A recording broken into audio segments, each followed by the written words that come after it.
Boa noite a todos. Nós estamos hoje, nesse 1º de janeiro de 1998, estamos vivendo mais de 700 semanas de estudo sequente dos princípios filosóficos da doutrina espírita, contidos no Livro dos Espíritos e no Evangelho. Hoje é a nossa aula número 23. Estamos começando o primeiro capítulo da terceira parte de O Livro dos Espíritos, e o assunto contido nesse capítulo é uma apresentação, uma definição do que sejam as leis morais. Essa terceira parte de O Livro dos Espíritos tem a sua ampliação no Evangelho segundo o Espiritismo. Nós temos aqui 34 respostas à disposição de 34 perguntas que foram formuladas por Kardec, mas que representam aquela nossa necessidade de conhecimento.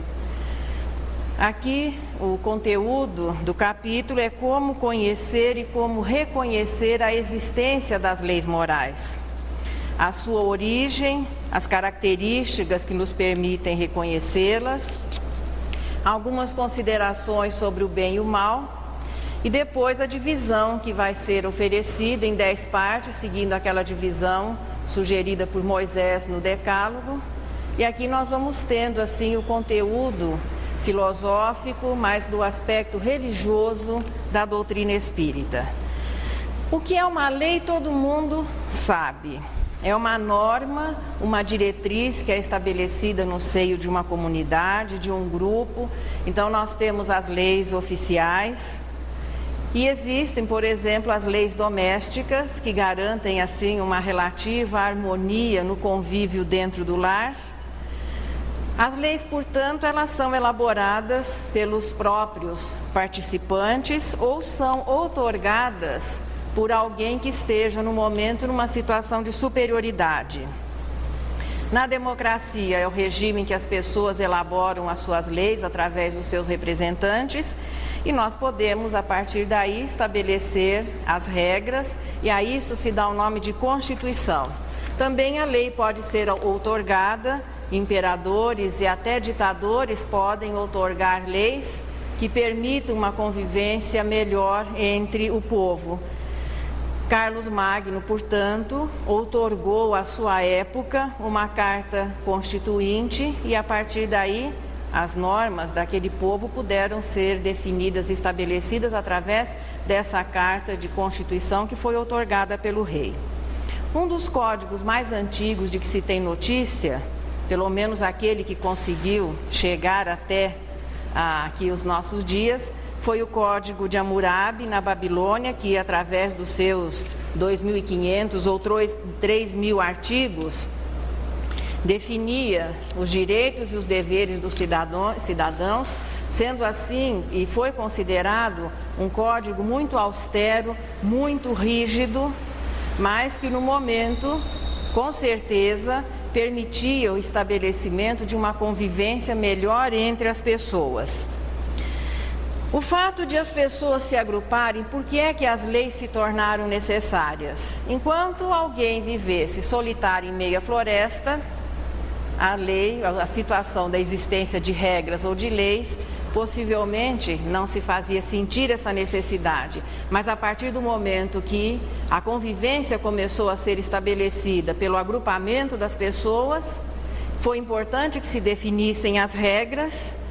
E a partir daí o processo civilizador vai ganhando cada vez forças maiores, novas forças, porque as leis é o que melhor representa aquele momento do grupo que a elabora. As leis, portanto, representam o que cada civilização, o que cada cultura, o que cada povo tem de melhor. As leis humanas, elas têm características específicas. As leis humanas, elas são elaboradas por um grupo, representam o que de melhor aquele grupo tem, só que como o progresso, ele é natural, pois ele representa um outro aspecto de lei, que é a lei divina. À medida que as pessoas vão progredindo, as leis têm que ser modificadas, têm que ser atualizadas para que elas possam acompanhar e para que elas possam amparar o progresso efetuado. E nós vemos que as leis humanas, de vez em quando, elas têm que ser revistas, elas têm que ser novamente elaboradas para que atendam à necessidade do momento. A característica, portanto, principal das leis humanas é que elas são temporais. E são temporais exatamente porque são imperfeitas, porque são elaboradas por pessoas ainda imperfeitas, que embora no momento em que uma lei é elaborada estejam vivendo o seu melhor momento, passado um período, aquele momento já vai ser superado e aquela lei tem que ser atualizada. As leis divinas têm características diferenciadas. Primeira coisa, como é que nós podemos ter certeza que essas leis existem? Em primeiro lugar, à medida que o homem foi progredindo, que os espíritos foram progredindo, a humanidade naturalmente começou a refletir esse progresso, já que os espíritos reencarnam, são os homens, e o progresso vai se fazendo sentir, e nós começamos a prestar atenção no mundo que nos rodeia. E começamos a observar que existem algumas coisas às quais nós estamos sujeitos e que nós não podemos modificar, quando muito interferir um pouquinho, mas modificar de maneira nenhuma. As leis que presidem a reprodução ao nascimento dos seres, as leis que definem a continuidade da vida ou da morte, as leis que garantem a sustentação de cada ser. Nós não interferimos no movimento dos astros, nem mesmo no movimento do nosso planeta. Apesar de hoje, com todo o avanço tecnológico, nós não conseguimos definir se vai chover ou não, se o frio vai ser mais acentuado ou não, ou se o calor vai ser menor ou maior. Portanto, nós vivemos sujeitos às leis que fazem parte do conjunto da natureza, dependemos dela. A ciência, a partir da observação, foi descobrindo a existência dessas leis que regulam a relação desde a matéria inerte até todos os seres vivos. Somos parte dessa natureza, descobrimos a existência dessas leis, mas não somos nós que as elaboramos. Quando muito interferimos em algumas coisas e de ordem geral até hoje, na maioria dos casos, sempre para perturbar a ordem estabelecida. Portanto, o homem percebeu, em primeiro lugar, quando pelo desenvolvimento mental, desenvolvimento intelectual, ele começou a perceber a existência de uma natureza que o rodeia e da qual ele também é parte, primeiro lugar que nós percebemos a existência dessas leis foi exatamente na natureza. Observando, tirando conclusões, utilizando-se até do efeito de algumas leis, as teorias vão se transformando em princípios científicos e nós começamos a compreender um pouquinho melhor o mecanismo da própria natureza. Portanto, isso costuma cair muito no vestibular. Onde é que o homem percebeu em primeiro lugar? Na natureza e nos seus efeitos, que são realmente a consequência da existência dessas leis. Mais tarde, começamos a perceber uma outra coisa. Sempre existiram pessoas melhor informadas do que os outros. Aqueles que sabiam de coisas que a maioria desconhecia. E estes iam revelando, iam ensinando, parecendo que lhes era familiar alguma coisa que eles não aprendiam por aqui. São os missionários, os profetas de todas as épocas, atuando em todos os campos e agora aqui fechando mais no campo moral. A humanidade sempre reflete um progresso maior após a atuação de um profeta, de um missionário.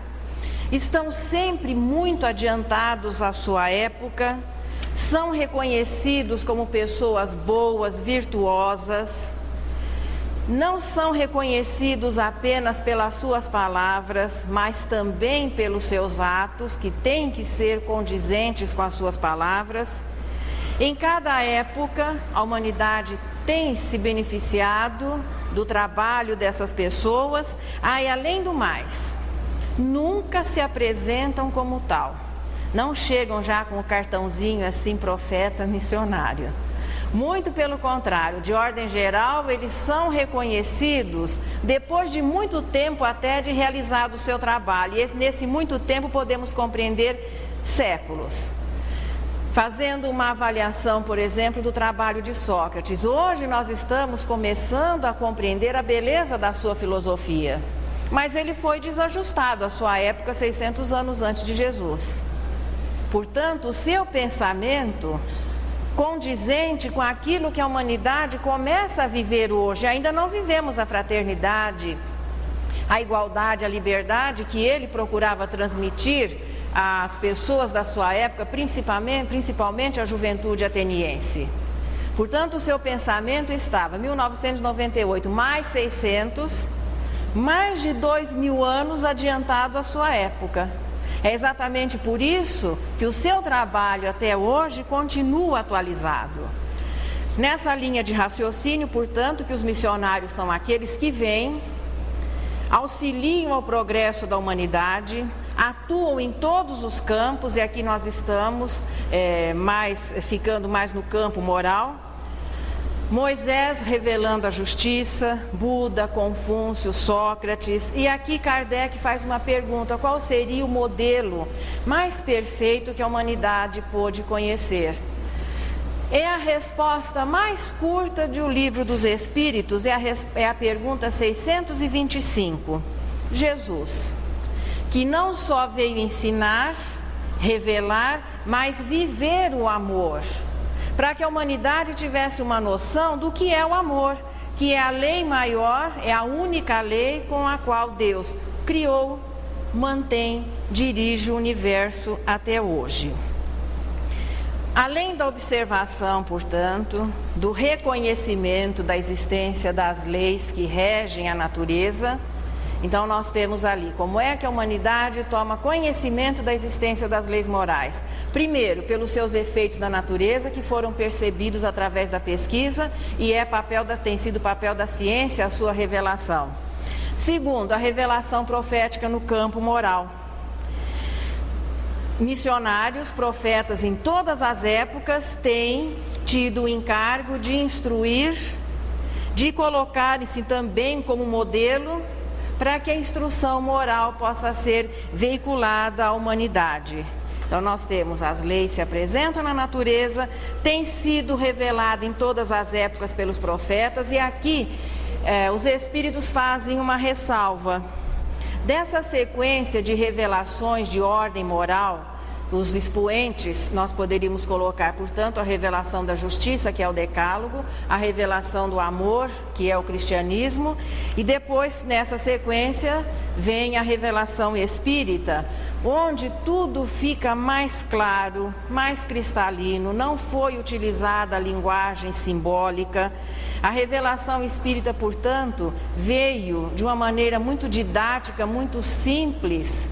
Em primeiro lugar, nas 1019 perguntas e respostas que compõem o Livro dos Espíritos, os Espíritos não se utilizaram nada que dificultasse a compreensão.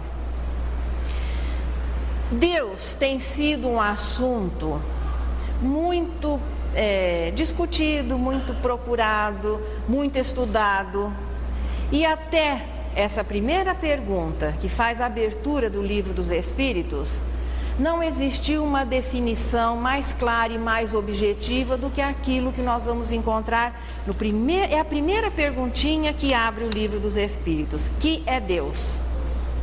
E aí nós temos uma definição simples, clara, objetiva, que não permite nenhuma exploração de alguém que se propõe a explicar, isenta de interferências que possam, problemas de ordem moral que dificultem ou que facilitem a interpretação. Não existe o que interpretar. Deus é a inteligência suprema, causa primária de todas as coisas. Nós somos suficientemente inteligentes para saber o que é inteligência e o que é supremo. E também a ciência, veja, o desenvolvimento intelectual da humanidade já nos permite compreender a existência, veja, dos elementos que formam a matéria. Hoje já se preocupa um pouco em conhecer as coisas do espírito. Causa primária, todas as coisas, tudo que o resto que se quiser significar nessas palavras. Uma definição simples, clara, objetiva, através do quê?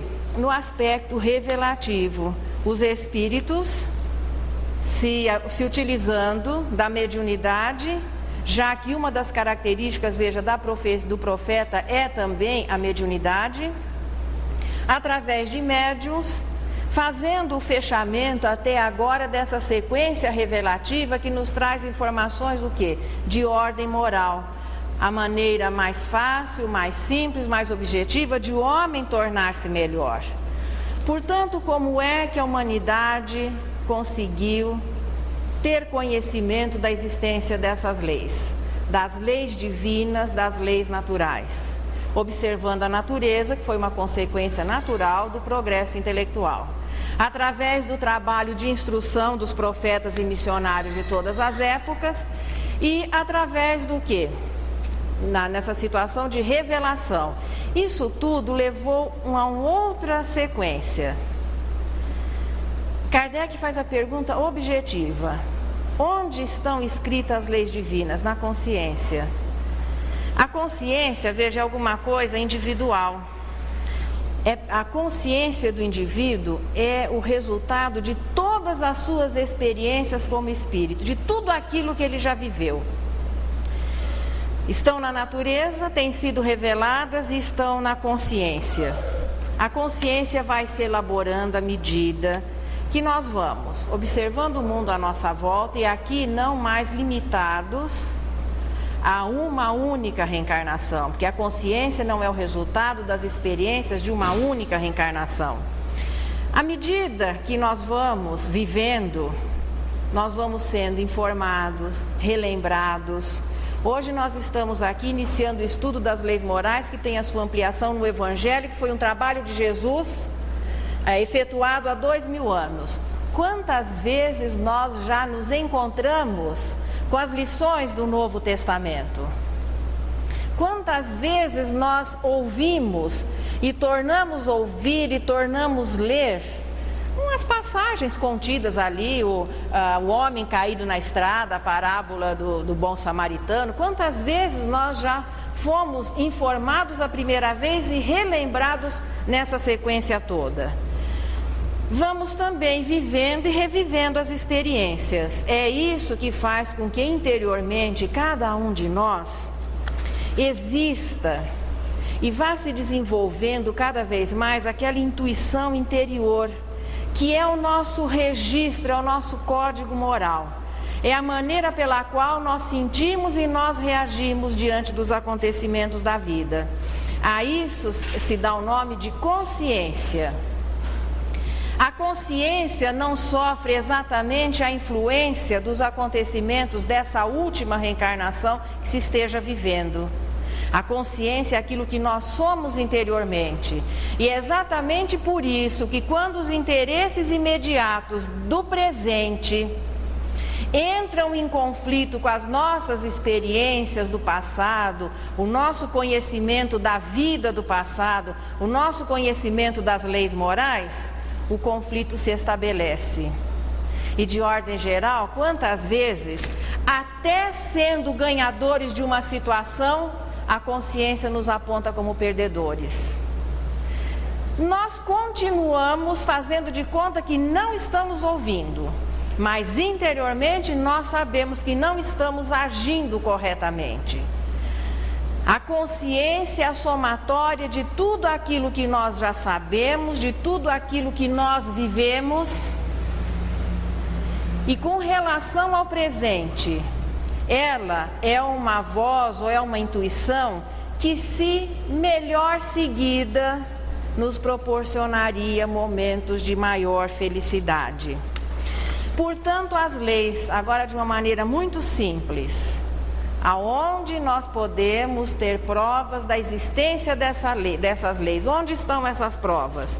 Estão na natureza, regulando a relação de todos os elementos que formam o reino mineral e a relação de todos os seres do reino vegetal, do reino animal. Têm sido reveladas em todas as épocas, a humanidade recebeu o trabalho dos missionários e dos profetas. E para que não houvesse nenhuma dúvida, já que essas duas situações são exteriores, elas existem dentro de nós. É por isso que nós não podemos, principalmente vivendo agora essa fase que a humanidade terrestre vive de expiações e provas, nós não podemos nos dizer mal informados ou desinformados. É por isso que estamos vivendo essa fase moral de expiações e provas, por tudo aquilo que nós já recebemos de instrução, pelas experiências vividas. Nós somos cada vez mais responsáveis pelos nossos atos, e essa é a característica principal da fase de expiações e provas. O espírito pode passar pelas expiações, que é a consequência do seu desrespeito às leis, e pode se colocar em prova. Para que alguém se coloque em prova, tem que existir um conhecimento anterior. A consciência do homem terrestre nunca foi tão atuante como no momento em que nós estamos vivendo. Cada um de nós sabe exatamente o que deve fazer. E até fazendo um parênteses, quando nós procuramos sugestões, quando nós procuramos ouvir a opinião de outras pessoas, não é que não saibamos o que devamos fazer, é que nós queremos achar alguém que seja conivente com aquilo que a gente sabe que deve, mas não quer fazer. O homem, aqui a humanidade terrestre, vive uma fase agora responsável pelos seus atos, não só pelos seus atos, mas pelas palavras. A revelação da justiça torna o indivíduo responsável pelos seus atos.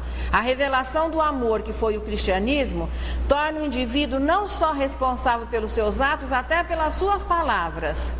E a revelação da doutrina espírita nos alerta que nós somos responsáveis até pelos pensamentos que nós emitimos. E é isso que caracteriza exatamente uma humanidade de expiações e provas, que vai se tornando melhor, que vai se tornando mais feliz, à medida que nós vamos seguindo um pouquinho mais essa voz interior, que é a nossa consciência, e onde estão refletidos também as leis morais. Se as leis humanas, a característica delas é que elas são temporárias, porque são criação dos homens e naturalmente sujeitas à correção de acordo com o progresso. Característica das leis divinas, que são eternas e imutáveis. Como Deus, entre os seus atributos, existe a eternidade e a imutabilidade. Elas regem, aliás, dão origem ao universo e regem o universo sem que haja necessidade. Por quê? Porque são perfeitas. A perfectibilidade também é um dos atributos de Deus, é a perfeição. Portanto, nós vamos reconhecer a existência dessas leis. Nas leis físicas que regem a relação, é estas que nós descobrimos na natureza, e as leis morais que têm sido reveladas estão na consciência de cada um, tratando das relações do homem para consigo, para com Deus e para com o próximo. Não há necessidade de mudança porque representam a perfeição divina. E não há necessidade de mudança também porque o progresso não vai torná-las ultrapassadas. Muito pelo contrário, o progresso é uma dessas leis. É aquilo que nos impulsiona sempre para a frente. É essa necessidade que nós temos de a cada dia sermos melhores, mas que de início, pela nossa imperfeição, nós imaginamos que a cada dia nós temos que ter melhores coisas e não exatamente do que ser melhor. À medida que nós vamos nos ajustando às leis, nós vamos entendendo que o objetivo da vida não é ter coisas melhores, mas é ser um pouquinho melhor a cada dia que passe. E a responsabilidade ante os nossos atos, ante os nossos pensamentos, ante as nossas palavras, vai se tornando cada vez maior à medida que nós vamos nos tornando melhor informados e vamos nos tornando mais experientes. O bruto, que nas primeiras expressões da espécie humana, ou até ontem, vamos dizer assim, que tirasse a vida de uma outra pessoa, não era tão responsável diante desse fato, como se hoje nós prejudicarmos alguém, por exemplo, com uma palavra mal colocada, ou uma ideia errada que se coloque a respeito daquela pessoa. À medida que o tempo passa, o indivíduo se torna mais experiente, mais responsável diante das leis. Essas leis, elas são iguais em todos os planetas? Cada planeta, veja, no caso das leis físicas, cada planeta tem a sua natureza. Nós não vamos imaginar que aquilo que nós conhecemos aqui no planeta Terra seja padrão em todo o universo, embora existam muitas coisas que apontem possíveis semelhanças. Mas não vamos imaginar que todo mundo no universo seja cabeça, tronco e membro, respire oxigênio e tenha esse tipo de vida que nós temos por aqui. Cada planeta, portanto, tem leis específicas de acordo com a sua natureza. E cada humanidade, de acordo com o seu desenvolvimento moral, também leis morais que se ajustem à necessidade. Não que as leis se modifiquem, mas é o nosso caso aqui, quando primitivos, menos responsáveis. Fomos aprendendo, fomos sendo informados, vendo as instruções e os exemplos dos missionários. Melhor informados, mais experientes, chegamos à situação de expiação e provas. Uma humanidade regenerada, e nós vamos ver isso mais adiante.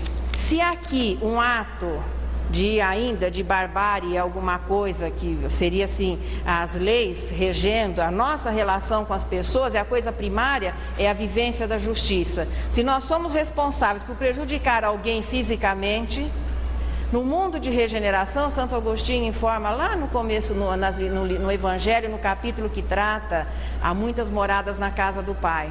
Ali um pensamento distorcido, um pensamento inferior, já é alguma coisa que compromete a pessoa.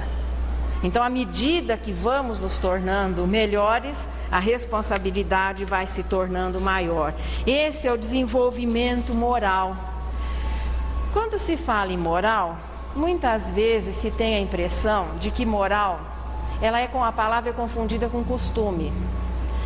Se usa decote mais baixo ou mais alto, se a barra da saia sobe ou desce um pouquinho, a hora de chegada em casa, minha época, né? Quem tem mais de 29 horas, você tinha que estar em casa. Hoje, meia-noite, o povo está se preparando para sair. Então, veja, isso se chama costume. São relativos ao tempo, aos hábitos de determinados de civilizações. Então, isso vai se modificando no decorrer do tempo.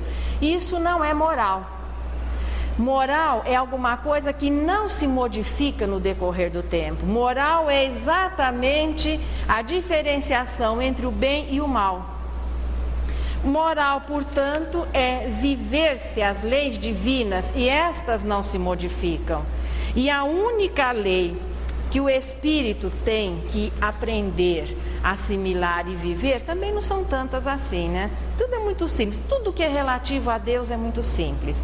Deus é um só. O universo, no seu aspecto material, se organiza a partir de um elemento único que depois vai se modificando e se apresentando naquela escala de 110 mais 1, de acordo com a doutrina espírita. O que mais que nós temos? Não importa o número de espíritos que existam no universo, podemos agrupá-los em 3 grandes ordens. Veja, tudo que é divino é muito simples. E Deus criou e dirige tudo isso com uma única lei que se chama amor. Portanto, moral é a lei de Deus. E a lei de Deus é o amor. A ausência do amor, sim, é imoral. E esta é a única infração que se pode cometer para com essa única lei. Como é que nós vamos distinguir se estamos vivendo de acordo com a moral ou não? Se somos morais ou imorais? É muito simples. Jesus já nos ofereceu a regrinha áurea para que pudéssemos saber se estamos agindo corretamente ou não.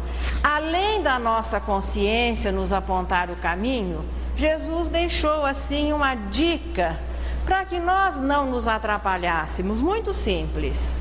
É fazer aos outros somente aquilo que nós gostaríamos que nos fosse feito. Ninguém quer o mal para si. Todos nós queremos para nós, em primeiro lugar, tudo aquilo que seja bom.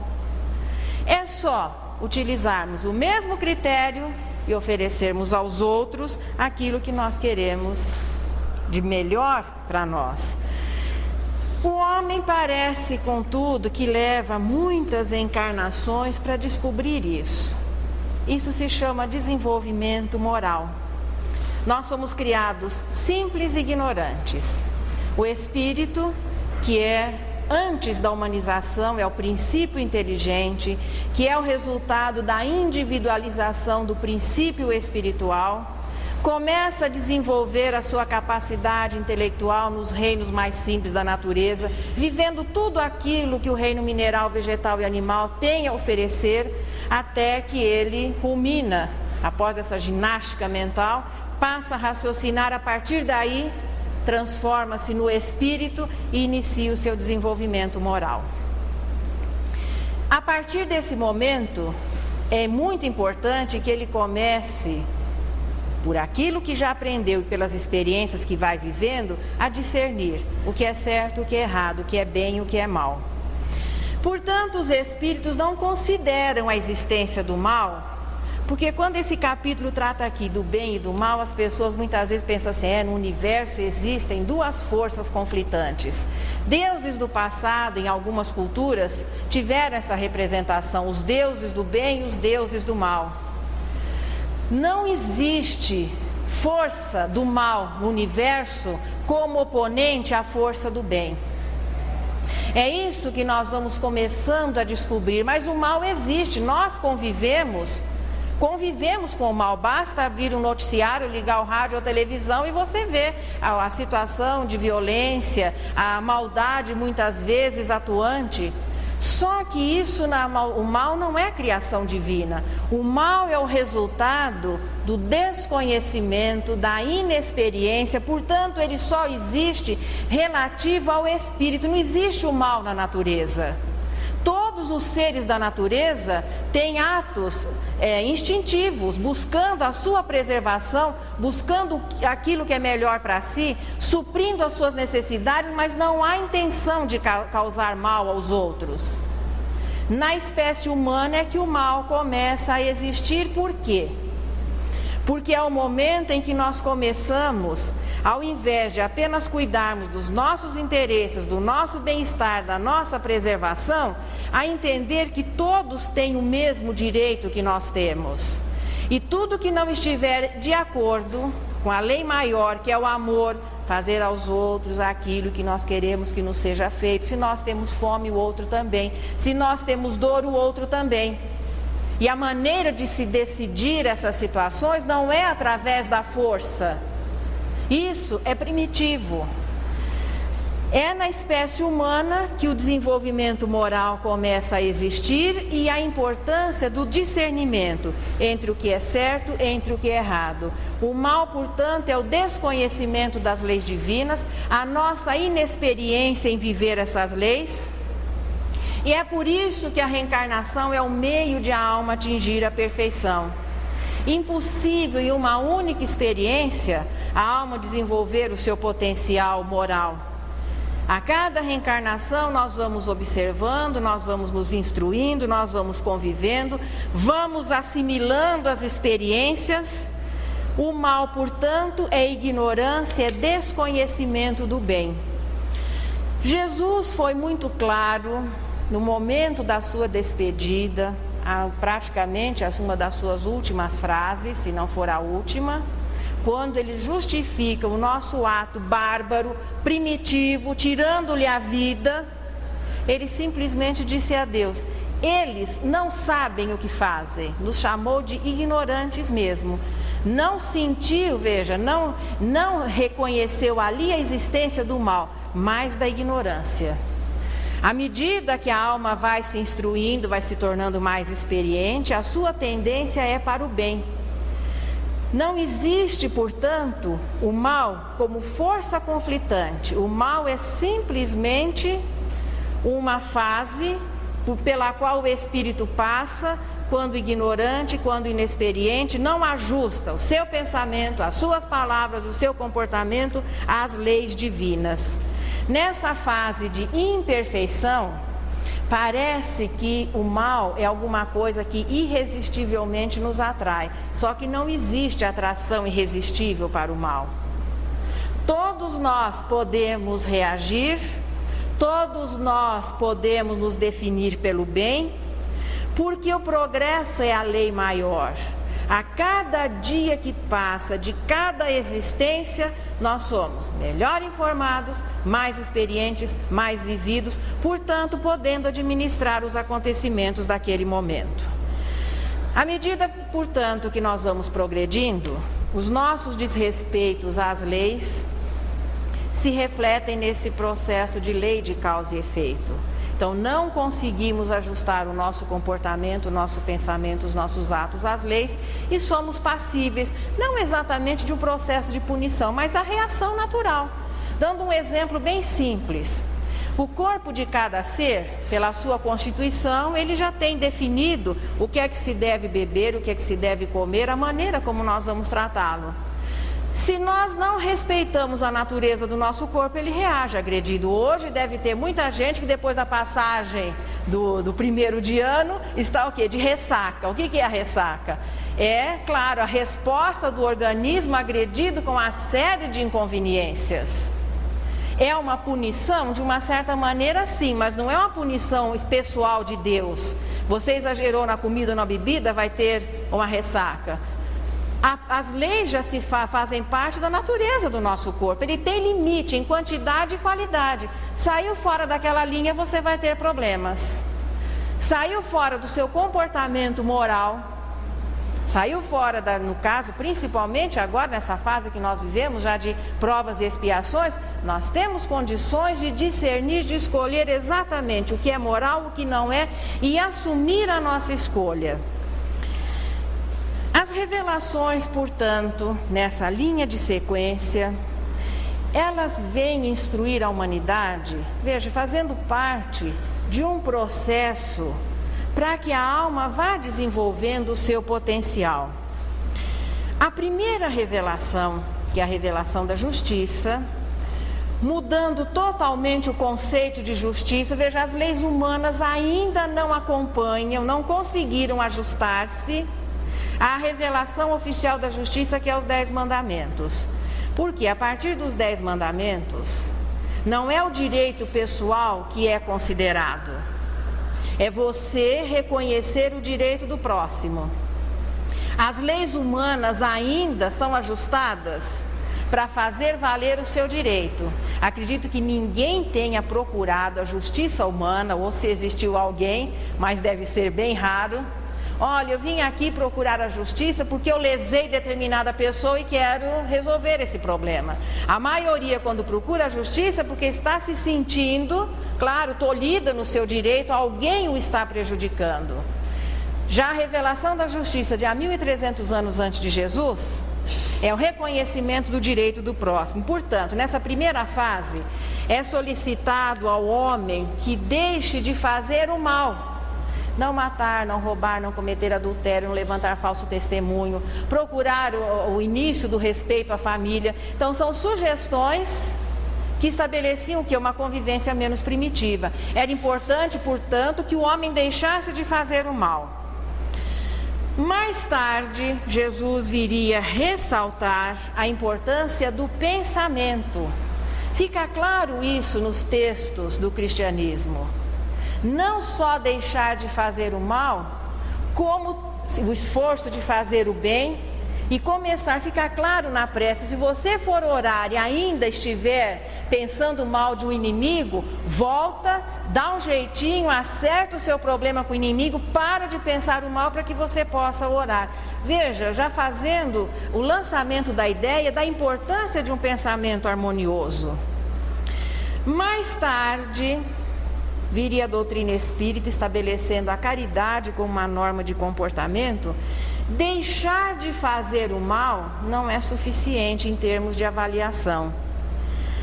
Mas o ideal é que se faça o bem. Deixar de fazer o mal foi muito importante quando nós éramos primitivos. Agora o importante é fazer o bem. E aqui os espíritos ainda aproveitam assim e dão um empurrãozinho na nossa consciência, porque dizem o seguinte, que nós somos, quando deixamos de fazer o bem, responsabilizados pela consequência da ausência daquele bem. Emmanuel, em uma das suas mensagens, ele fala a respeito do bem tardio. Para fazer o mal ou reagir, ninguém de nós precisa pensar. O que é reação? Reação é instintivo. Se você passa perto do animal, ele se sente agredido, ele já apronta as suas defesas e reage, defende-se. Nós fazemos isso com tranquilidade. Você está tranquilo na rua, alguém fecha o seu carro, o australopiteco salta todinho de atrás do volante. Então você reage com naturalidade, fala, nossa, mas eu não pensei. Não precisa pensar, para defender-se é um problema instintivo, qualquer bicho sabe, nós também. Para fazer o bem é aquele ensaio. Você resolve dar uma, se o guarda-roupa está meio abarrotado de roupas, né? E você resolve, eu vou fazer uma doação, e começa aquela escolha, bota tudo em cima da cama, não, esse eu não vou dar, aquele eu não vou dar, quem sabe daqui uns anos a moda volta. No fim sobra um pacotinho, muito pequeno, então você fica naquele, olha, isso eu estou falando o exemplo da caridade material. Quantas pessoas quando fazem doações materiais dão coisas que já não servem para ninguém, com data vencida, ultrapassada, isso não é caridade, isso é um desrespeito. Para fazer o bem, a gente ensaia um tempo muito grande. Quando chega para fazer a doação, o indivíduo já desencarnou de fome, porque esperou tanto a doação chegar que não deu tempo. Emmanuel chama isso do bem tardio, que acaba deixando um gosto amargo. E aqui, nesse trechinho do Livro dos Espíritos, o que nos é dito? Deixar de fazer o mal é dever desde há 1300 anos antes de Jesus. Vem depois a sugestão do bem com o cristianismo. Um exemplo é aquele do bom samaritano. E a doutrina espírita mostra que nós somos responsabilizados pela ausência, pela falta do bem, pelas consequências dessa falta. Portanto, só deixar de fazer o mal não nos classifica como boas pessoas. Nós estaremos começando a ser um pouquinho melhores quando, além de deixar de fazer o mal, estivermos muito empenhados em fazer o bem. Existirá alguém que não possa fazer o bem? Na resposta 643 é dito que não. Não há quem não possa fazer o bem. Mesmo a caridade de ordem material.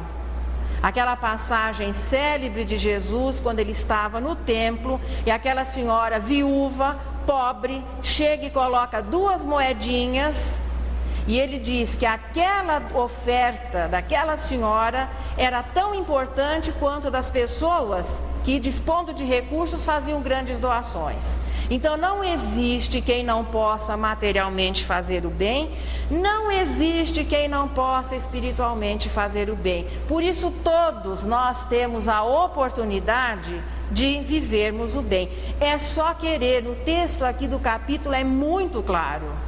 Basta que se queira, nós podemos fazer o bem e começar a viver o bem.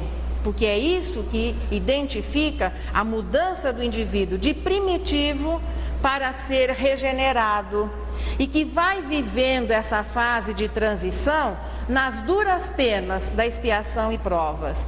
O primitivo e o regenerado é que é o modelo assim, não acabado, mas pelo menos um pouco mais estabilizado.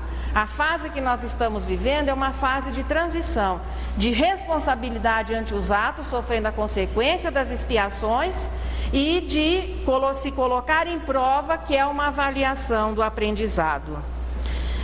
Nós sempre gostamos de sugestões práticas. Fazer o bem é alguma coisa muito difícil? Não, é começando nas experiências do dia a dia.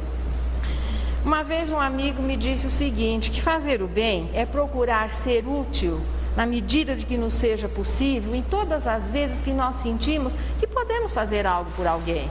Não é esperar que a vida nos dê oportunidade de grandes demonstrações. A vida vai dar oportunidade a todos os espíritos de grandes demonstrações, mas que se tornarão realidade se nós começarmos a viver as experiências das pequenas demonstrações anônimas do dia a dia de qualquer mortal comum.